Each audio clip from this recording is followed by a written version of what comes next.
Good evening and welcome back to another episode of The Longing, where today we are going to be continuing to read The Wind in the Willows by Kenneth Grahame. So, let's get going. In the winter-time the rat slept a great deal, retiring early and rising late. During his short day he sometimes scribbled poetry or did other small domestic jobs about the house. And, of course, there were always animals dropping in for a chat, and consequently there was a good deal of storytelling and comparing notes on the past summer and all its doings. Such a rich chapter it had been, when one came to look back on it all, with illustrations so numerous and so very highly coloured. The pageant of the river bank had marched steadily along, unfolding itself in scene pictures that succeeded each other in stately procession. Purple loose strife arrived early, shaking luxuriant tangled locks along the edge of the mirror whence its own fate laughed back at it. Willow herb, tender and wistful, like a pink sunset cloud, was not slow to follow.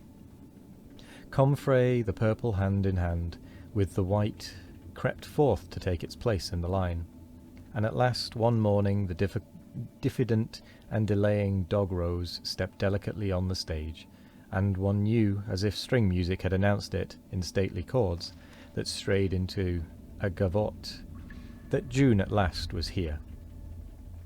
One member of the company was still awaited, this shepherd boy for the nymphs to woo, the knight for whom the ladies waited at the window, the prince that was to kiss the sleeping summer back to life and love. But when meadow-sweet, debonair and odorous in amber jerkin moved graciously to his place in the group, then the play was ready to begin. And what a play it had been! Drowsy animals, snug in their holes while wind and rain were battering at their doors, recalled still keen mornings. An hour before sunrise, when the white mist, as yet undispersed, clung closely along the surface of the water. Then the shock of the early plunge, the scamper along the bank, and the radiant transformation of earth, air and water, when suddenly the sun was with them again, and grey was gold and colour was born and sprang out of the earth once more. They recalled the languorous siesta of hot midday, deep in green undergrowth, the sun striking through in tiny golden shafts and spots.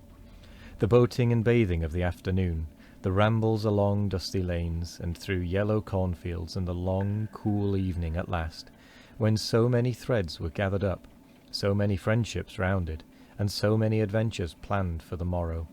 There was plenty to talk about on those short winter days, when the animals found themselves round the fire. Still, the mole had a good deal of spare time on his hands.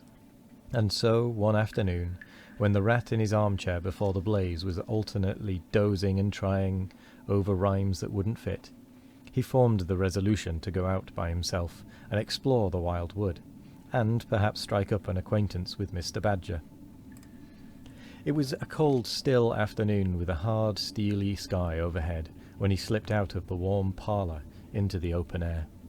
The country lay bare and entirely leafless around him, and he thought that he had never seen so far and so intimately into the insides of things as on that winter day, when nature was deep in her annual slumber and seemed to have kicked the clothes off. Copses, dells, quarries, and all hidden places, which had been mysterious mines for exploration in leafy summer, now exposed themselves and their secrets pathetically, and seemed to ask him to overlook their shabby poverty for a while, till they could riot in rich masquerade as before, and trick and entice him with the old deceptions. It was pitiful in a way, and yet cheering, even exhilarating. He was glad that he liked the country undecorated, hard and stripped of its finery. He had got down to the bare bones of it, and they were fine and strong and simple. He did not want the warm clover and the play of seeding grasses.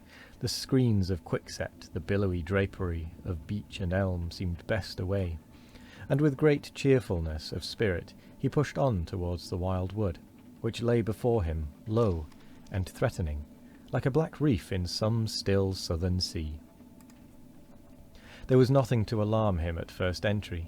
Twigs crackled under his feet, logs tripped him, Funguses on stumps resembled caricatures, and startled him for the moment by their likeness to something familiar and far away.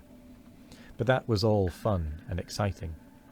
It led him on, and he penetrated to where the light was less, and trees crouched nearer and nearer, and holes made ugly mouths at him on either side. Everything was very still now. The dusk advanced on him steadily, rapidly, gathering in behind and before, and the light seemed to be draining away like floodwater. Then the faces began. It was over his shoulder and indistinctly that he first thought he saw a face, a little evil wedge-shaped face, looking out at him from a hole. When he turned and confronted it, the thing had vanished.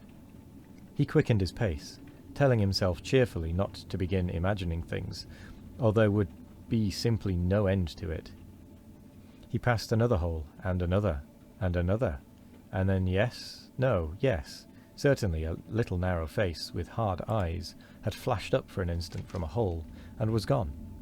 He hesitated, braced himself up for an effort, and strode on.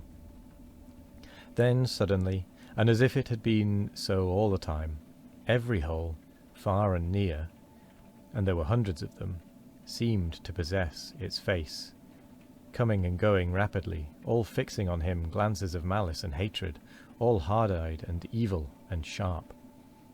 If he could only get away from the holes in the banks, he thought, there would be no more faces. He swung off the path and plunged into the untrodden places of the wood. Then the whistling began. Very faint and shrill it was, and far behind him, when first he heard it. But somehow it made him hurry forward.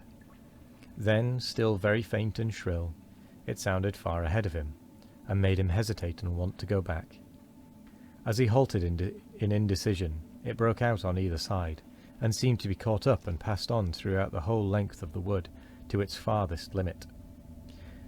They were up and alert and ready, evidently whoever they were. And he was alone and unarmed, and far from any help, and the night was closing in. Then the pattering began. He thought it was only falling leaves at first, so slight and delicate was the sound of it. Then, as it grew, it took a regular rhythm, and he knew it for nothing else but the pat-pat-pat of little feet, still a very long way off. Was it in front or behind? It seemed to be the first one, and then the other, then both. It grew and it multiplied, till from every quarter, as he listened anxiously, leaning this way and that, it seemed to be closing in on him. As he stood still to hearken, a rabbit came running hard towards him through the trees.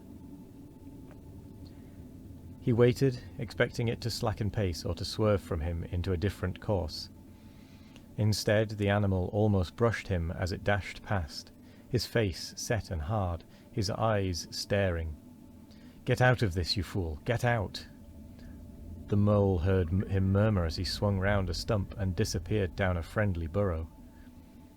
The pattering increased till it sounded like sudden hail on the dry leaf carpet spread around him. The whole wood seemed running now, running hard, hunting, chasing, closing in round something, or somebody. In panic he began to run too, aimlessly, he knew not whither. He ran up against things. He fell over things and into things. He darted under things and dodged round things. At last he took refuge in the deep, dark hollow of an old beech tree, which offered shelter, concealment, perhaps even safety, but who could tell? Anyhow, he was too tired to run any further, and could only snuggle down into the dry leaves which had drifted into the hollow, and hope he was safe for a time. And as he lay there, panting and trembling, and listened to the whistlings and the patterings outside, he knew it at last, in all its fullness, that dread thing which other little dwellers in field and hedgerow had encountered here, and known as their darkest moment, that thing which the rat had vainly tried to shield him from, the terror of the wild wood. And with that, we actually come to the end of today's reading, and consequently also at the end of today's episode. So, I'm going to say thank you very much for joining me today. I hope you all have a wonderful morning, evening, afternoon or night. No matter what time of day it is, I hope you all have a wonderful one of it. And as always, we will be back tomorrow for more of The Longing. Goodbye.